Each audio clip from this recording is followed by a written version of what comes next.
স্বাধীন রাষ্ট্র এবং স্বাধীন মানুষ দুটার মধ্যে অনেক পার্থক্য আছে। রাষ্ট্র স্বাধীন করার পরে বহিরাগত বিদেশিদের জবরদখল থেকে নিজেকে বাঁচানো, নিজের মাটিকে বাঁচানো, নিজের জীবন, নিজের সম্পদ বিসর্জন দিয়ে দেশের মাটি রক্ষা করা দেশের স্বাধীনতা, মাটির স্বাধীনতা। পরবর্তীতে এই মাটির উপরে কাহারোর জুলুম নির্যাতন আর হবে না বলে একটা স্বীকৃতি। মাটির স্বাধীনতা মানে মানুষের স্বাধীনতা কিন্তু নয়। আমরা বহু স্লোগানের মধ্যে শুনছি, মাটি ও মানুষের জন্য কাজ করব, মাটি ও মানুষের মুক্তির জন্য লড়ে যাব। স্লোগান যেটাই আপনি দেন, এটা কিন্তু মাটির স্বাধীনতা নিশ্চিত হয়, মানুষের নয়। কারণ বাংলাদেশি মানুষ যখন বিদেশে যায়, সেখানে বিভিন্ন হেনস্থার শিকার হতে হয়। বাইরে যায় কারা যায়? ব্যবসার নিয়তে যায়। প্রবাসী ভাইয়েরা নিজের দেশকে সমুন্নত করে, উপার্জন করে বাংলাদেশকে যে এগিয়ে নিয়ে যাচ্ছে পয়সার দিক দিয়া, এটা কিন্তু অনেকটাই তাদের অবদান প্রবাসী ভাইদের জন্য।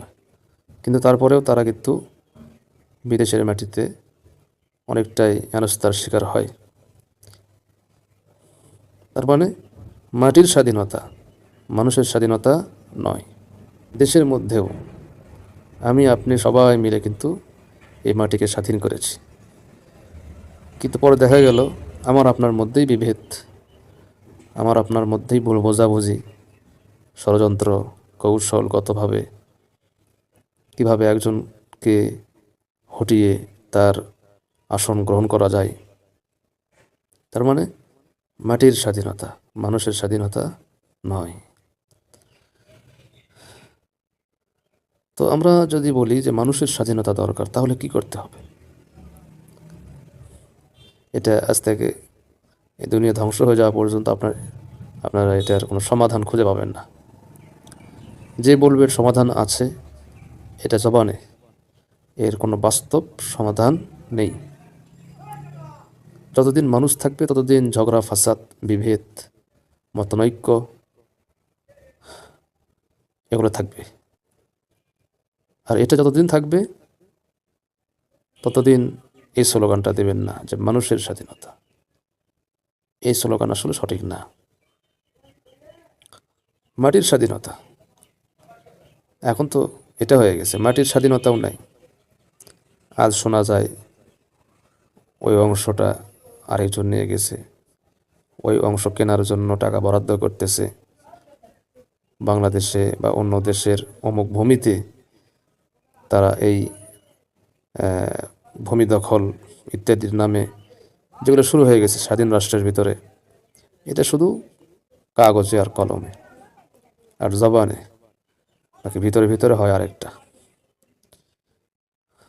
সুতরাং আপনি কতটুকু বুঝলেন আমি জানি না, বাকি এটাই বাস্তব। স্লোগানটা হচ্ছে আমাদের ব্যক্তি স্বার্থের জন্য, দলীয় স্বার্থের জন্য। সত্যিকার অর্থে এটা কোনো মানুষের কল্যাণের স্বার্থে নয়, দলীয় কল্যাণের স্বার্থে এই স্লোগান। মাটি ও মানুষের স্বাধীনতা চাই, মাটি ও মানুষের মুক্তিকামী দল, এটা দলীয় স্বার্থ একটা স্লোগান।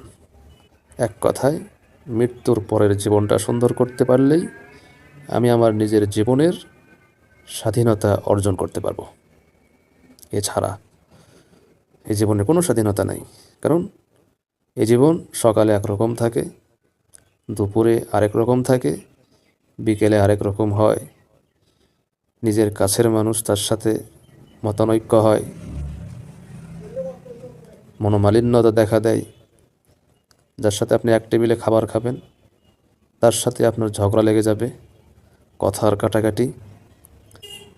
আপনি স্বাধীন কীভাবে? হ্যাঁ, আপনি স্বাধীন এভাবে যে আপনি চাইলেই আপনার পকেটের টাকাটা খরচ করতে পারতেছেন, সেটারও আবার একটা হিসাব আছে। আপনি চলাফেরা করতে পারতেছেন, এটারও একটা হিসাব আছে। সেটা হচ্ছে মৃত্যুর পরের হিসাব। লা ইগাদিরু সগীরাতান ওয়ালা কাবীরাতান ইল্লা আহসাহা ইকরা কিতাবাক কাফা বিনাফসিকা আল-ইয়াওমা আলাইকা হাসিবা কুল্লু শাইইন ফাআলুহু ফিজ জুবুর। অর্থাৎ যেটা আপনি করবেন, যে কাজটা করবেন, যে টাকাটা খরচ করবেন, যে নিয়তে হাঁটাহাঁটি করবেন, চলাচল করবেন, সবগুলা আহসাইনাহু ফি ইমামিম মুবিন,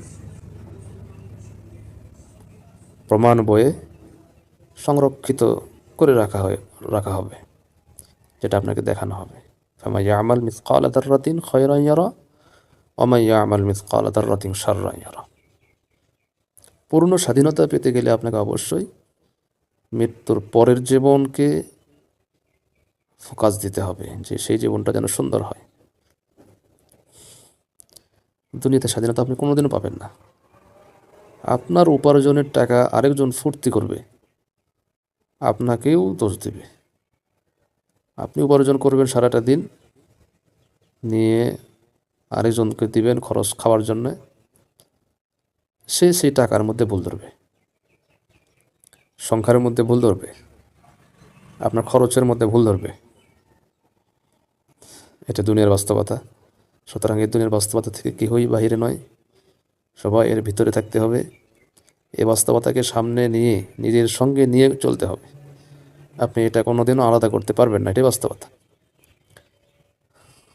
সুতরাং দুনিয়ার শিক্ষাই হচ্ছে মৃত্যু পর্যন্ত শিখতেই হবে আপনাকে। বাকি আপনার স্বাধীনতা যদি সত্যিকারে পেতে চাই, যে মৃত্যুর পর একটা সুখময় জীবন যেন অর্জন হয়, সেখানে যেন শান্তিতে থাকতে পারি, জান্নাতে থাকতে পারি, বেহেশতে থাকতে পারি, স্বর্গে থাকতে পারি, সেজন্য এই দুনিয়াতে এত ফন্দি, কৌশল, ষড়যন্ত্র, চক্রান্ত,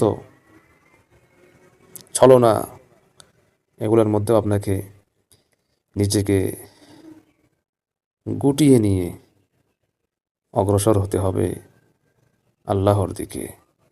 তাহলে এই ক্ষণস্থায়ী সামান্য কয়েকটা দিনের পরাধীনতাকে কাঁধে নিয়ে অনন্ত এবং চিরন্তন সত্য একটা সময়ের স্বাধীনতা আপনি অর্জন করতে পারবেন। আসসালামু আলাইকুম ওয়া রাহমাতুল্লাহ।